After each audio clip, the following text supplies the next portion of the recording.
Good day, and it is a great day. It's been a crazy week. Lots going on. Made it back from West Texas, and the heat doesn't get any better. I think I actually saw Satan trotting by with the air conditioner under his arm. Speaking of Satan, I'm here to help. Got the middle child. I can do 0 things. That's got lots of talents, but vehicles aren't one of them. I can hold tools. That you can hold tools. You've got to describe to me what I'm holding and where I'm pointing it. So the man Cabettes are here for the next week or so. Nice. Callie's here a little bit early, and Kristen will be here in a few hours. So, but while we had a little bit of time, I'm going to introduce our latest purchase. Hello, baby. Yeah, so this was the one that I talked about in a video a few days ago that went up for auction on Copart. Yes, I have an addiction problem. Yeah, you do. I think the family's... It's an expensive addiction. Yeah, I think the family's going to stage an intervention here soon. But the good news is this one behind me is, like I said before, is kind of the Holy Grail. It's the nicest. It's kind of the epitome of it. So Tanya and I were looking for a four-wheel Jeep, or sorry, a four-door. They all have 4 wheels. Well, usually a 4-door Jeep, because when the kids come or whoever's, we can't go anywhere because the TJ is not, the 2-door is not passenger friendly. And you have tall children. And we have tall children. So when I came across this one, I wasn't dying for it, but it's kind of a really good trade-off. Like I said, the TJs are, to me, the best. I'm not a big JK fan, or a JL, or a JLU, or TL, or LMNOP. I was going to say all the letters. All the letters. So this one's kind of a good find for us. It's not a white whale. I wish it was. The 2005 and 2006 Rubicons are the white whales. But this one is... That's pretty nice. The next best thing. So it is an LJ. It's got the 15-inch longer overall length, 10 inches on the wheelbase, and it gives an extra 15 inches of storage and legroom inside. So I'm going to do a quick walk around, and Callie will help me point out some things that I don't see that she deems important. The whole side. The other side is important. Yeah, we'll kind of get there. So the thing that I was worried about this is the damage on the other side. If you watch the last video, you'll see it. It's hard to tell from the pictures, but this was going to deem whether this Jeep gets salvaged or scrapped. And honestly, it is going to be everything in my being to salvage this. The LJs, last video, I actually looked it up and got some more detailed information. In 2004, the unlimited version, there was only, I think, 12,000 and change total made. Of that, 2,052 were black. So we have one of those. We have one of them. The most rarest one is the sienna color. What color is sienna? What does that look like? Oh, I bring you into this for your knowledge and you got nothing. I feel like sienna's like a brown. Is it? A light, like brown. So we'll Google it and get back to you. If you know what sienna is, just let us know. There was only one of those produced. Oh, we're not getting that one then. In this year, actually globally, and it's in the U.S. So if you know where that one is, well, let us know. That one's rare, very rare. So it would definitely be worth some money, especially with the factory build sheet. So the person watching with the sienna one is like, I'll keep it. I'll keep it. I'm not telling. Yeah. So let's do a quick walk around, and we'll wrap this up. We only got a little bit of time, so. Yeah, stick around.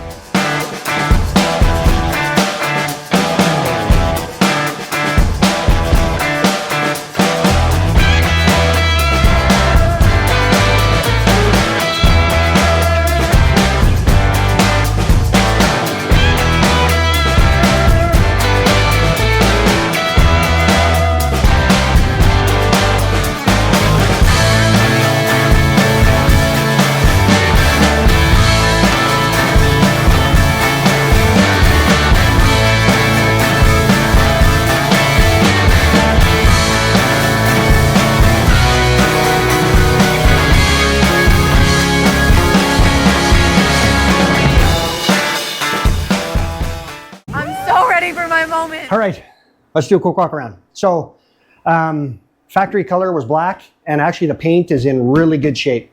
Not a lot of scratches, dings on it.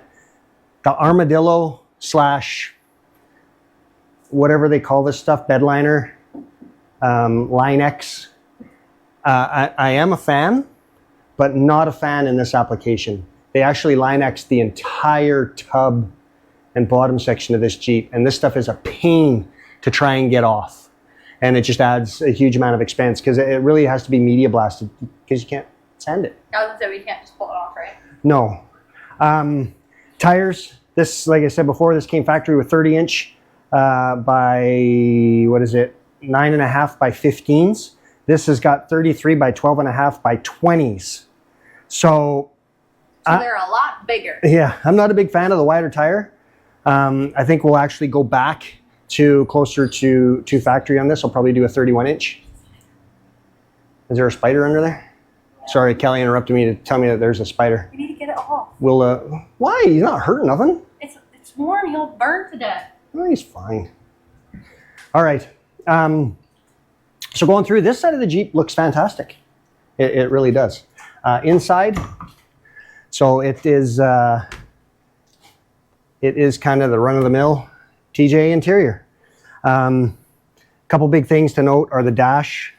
Obviously, that impact on the side kind of skewed a few things. We'll get more into that after. You can see the carpets kind of folded up, and that door does not open. Actually, none of the door mechanism works, and the window, that's as far as it rolls down. It's only down about an inch. I don't know how that window didn't shatter and how the windshield didn't crack. And you'll see it when we get over there. But I did, full disclosure, I had to drive this thing in. So I actually had a quick look when I was over there, and the door's pushed right up against the dash. So, and you can see there's a gap. If you squint and really look over here, you can see where the glass is peeled away. So definitely going to need some interior work as well as the exterior. Let's have a quick, oh, hey, the seat slides. Oh, now, oh, I broke it.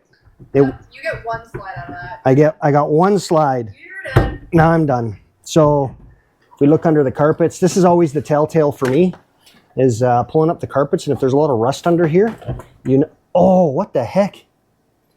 There's a bunch of wire under here. Where's it for? I think we have DJ Big B.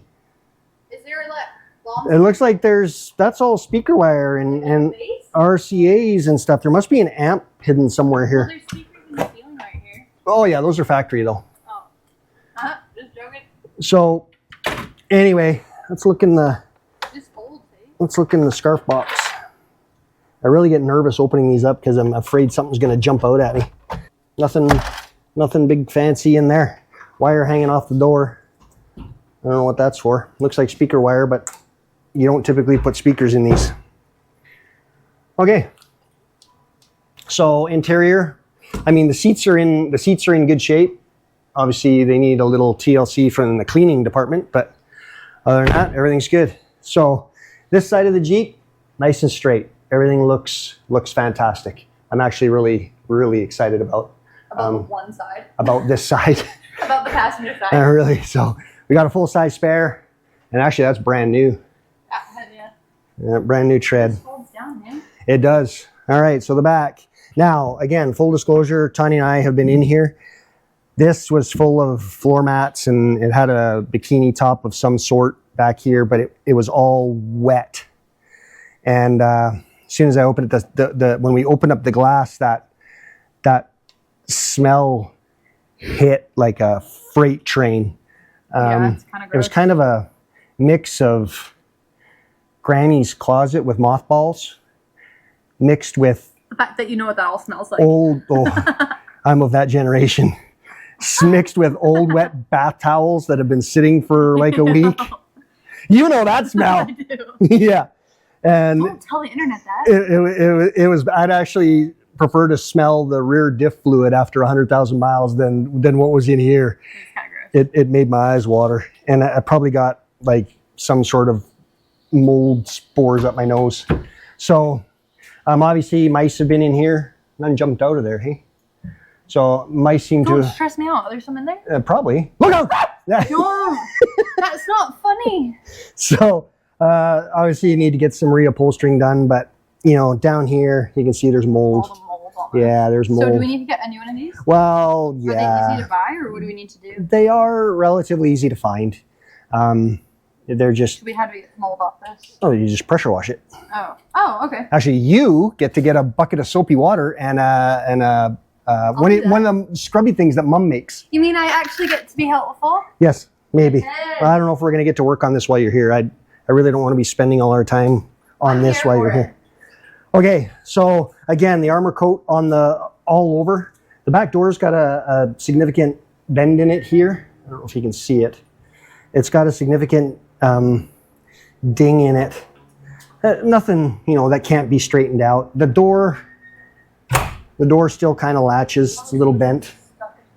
That's a great, I love seeing Moret's household wiring cable connectors. That really instills me a lot of confidence. So this is all okay. We can deal with this. The hardtop is in really, really good shape. Minus, I think I saw something over here when we were over. There's this light's dying. Catch it on the flash. And you see there's a pretty big scratch, there's a big crack in there. And I don't know if that was from the accident or not, but it is repairable. You can sand that down, and we'll put some fiberglass resin in there and kind of clean it up. Same with here, there's another one that has already been repaired. So the hard tops are pretty resilient. So I think we should be okay. Bumperettes need some TLC along with the fender flares. All the armor coat around. Now I'm good with this. The armor coat on the bumpers and on the bumperettes, the bumper pads and you know, anything, the rocker panels, anything down low, great. But on the body, stop doing that. We got to get past this. Even if it's a Jeep. Have it on their Jeeps that are watching the video are going to be like, no. Well, it's like, you know, I don't mind it when you're out in the bush and it's kind of a rig unit, but for a mall crawler around town, it's just not something. Kind of ridiculous. You know me and tools and Jeeps and scratches, could care less. But this stuff, it just gets sun faded and it kind of looks. Well, we can't put stickers on it. And you can't put stickers on it. So I already had Is like stuck in, hey? Oh yeah. The bottom, that's I already had the creeper out because I had a look under there. But can you go get me the bigger light from the other side, Cal? This one's dead. Is it in the door? It should be sitting on the passenger seat. Oh yeah. So here's the significant problems. So if you squint and you look real close, you can see that the door doesn't quite close. I don't feel like you need to squint. I Yeah. feel like you need to be blind to see that it doesn't close. So the impact was significant, and this door, people have been obviously reefing on it, trying to get in it, and If we kicked it from the inside out, would it? no, because it's latched. Oh. The latch is on, and the handle mechanism's broken, and I think it's stuck locked. I don't know how whoever got in this accident got out. They went out through the passenger side. Same way we've been all getting in it to drive it around. So the only way to get in this might be to take the door hinges off and try and pull the door off backwards. Either way, I think this door is mangled to the point of unrepairable. Big dent. The pictures on the internet just didn't do it justice. If you look down the body line, you can really see it. The fender's cut in. It's not even square to the tire anymore. There's a significant dent in the hood. The hood's actually bent and all askew. So there's definitely some work that has to be done here. The fender, I'm not overly worried about. These are pretty relatively inexpensive. So I think we can pick up a new one of those. But this is where the bulk of the work is going to be. So let's have a quick look under there. Here's kind of what we're looking at. The LJ, obviously with the transmission, the 2004s have the extended skid plate, which is nice. Some of these have actually had a tummy tuck, which gets the skid plate kind of even with the frame. This one's still all factory, which is nice. No rust that I can see that's any significant. I mean, you're going to have some surface, stuff, but nothing, you know, deep in the joints for the control arms and the trailing arms and stuff like that. So nothing in there that's of significant worry. Shocks, it does have a lift kit on it with the beefier springs. So the suspension is in really good shape. You can see too with the body mounts, they're not all collapsed up into the torque box. They're actually really good. They are a little dry and crusty, so we may end up swapping those out. But here's the part we've been waiting for. So just at a glance, you can see where it hit. The torque box is obviously bashed and destroyed. The door's completely caved in, or the front quarter is completely caved in, and then you can see the body mount. So it's basically tore that right out and bent it. So that's going to be a significant repair. The big thing that I'm worried about is obviously the frame. With this kind of an impact, with these strength of bolts, it's definitely, you can see it's bent the mount up. And then looking down the frame, it's hard to see, but there's actually this has been moved. So the frame has actually shifted a little bit. It doesn't look as square as it probably could. But there's no kinks in it or anything like that. There's not a kink in the skid plate in the billy pan. So that's obviously good news. I think anything that's here, we'd have to, you know, pull a straight edge out and really have a look at it and do some measurements and see how badly it's bent. But honestly, I think we're in a spot where this thing is completely salvageable. The frame is in such good shape that I think we can, you know, hook on this and give it a tug and get this kind of line back out again. So that's really kind of it under here. Everything else looks really, really, really good. Nothing jumps out. Now that we've had a quick look underneath and kind of see the extent of the damage, like I said, I think it's salvageable, and I really want to do everything I can to salvage this. So power plant wise, it's the inline 6. There's actually a heat shield on it, which is nice. I've noticed here that the fuel gets really heat soaked, and these things start to run a little wonky. I don't know why this is here, honestly. These cold air intakes, unless you're going to modify the computer and the fuel to air ratio and those types, it's not going to add any beneficial horsepower. So, but all it's going to do is have a bigger filter so that more dirt can get into the throttle body, which is helpful. Yeah, so I'm sure that throttle body is caked up full of dirt. But the other big thing that we noticed, and you'll kind of tell by the hunk of plywood down there, there's a leak. When I don't think it's a leak. I think it's more like a waterfall. It's a waterfall. The power steering, it's got no power steering, and when you're on 12.5-inch wide tires, it's really hard to steer. But it's raining power steering fluid out of here. It's the reservoir's bone empty. So before we do anything, I gotta address that so that we can move this thing around. You can't turn it on when it doesn't have any, right? Well, you shouldn't, because if it's running dry, it'll just burn the pump out. Oh, okay. And then that'll be really expensive. Well, yeah, they're only about $100 okay. And then the labor to replace them, which for me, labor's free. And me. And you. So, but I think everything else is okay. It had good oil pressure. I haven't checked the transmission or any of the other fluids. I haven't done any kind of an inspection on it. I haven't checked tie rod ends, ball joints, any of that stuff. Really, I wanted to get past that body hurdle to see if this was going to be worth putting a bunch of time into it. And I think it is. Okay, it is real hot. So let's wrap this up real quick. Now that we've kind of done a walk around, we know what we're up against, kind of. I know my limitations.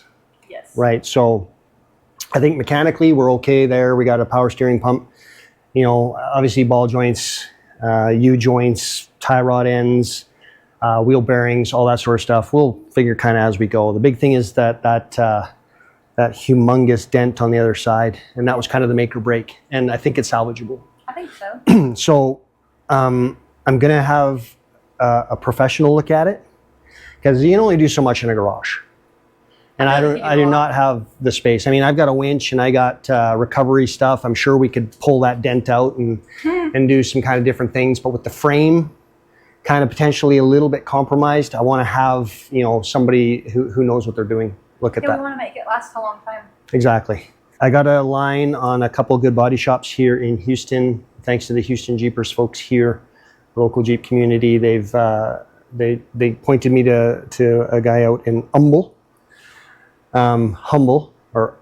if you're from here. I'm so intrigued. Yeah, me too. And then there's another one just down the road here that I found. So I'm going to take it to those two places, have them do an estimate. I want to try and get it back to factory. Yeah. I want to get all this armadillo coat off if we can. If we can't, we may have to find a way to paint it. Put the smaller tires on it.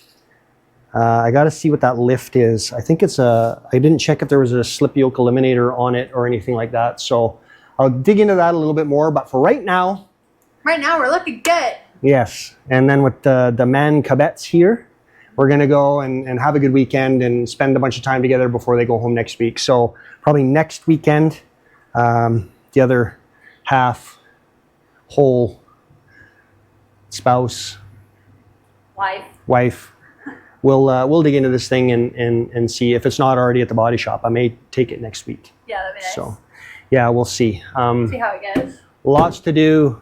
So I think we're in an okay shape. Trying to think if there was anything else I needed to mention. Nope, I think we're good. Good news all around. Good news all around. So when Kristen gets here, we'll do an introduction with her. Maybe we'll do a couple things. New characters unlocked. New characters. Yeah, exactly. New characters unlocked. So thanks for sticking around. Like, subscribe. It doesn't cost anything. Now that we've got 3 Jeeps, keeping 2 of them on the road was hard. Keeping 3 on the road. Keeping 3 on the road is going to be fun. So these 2 are going to go back to the beach this weekend. And yeah. All right. Stay tuned for that. See you on the next one.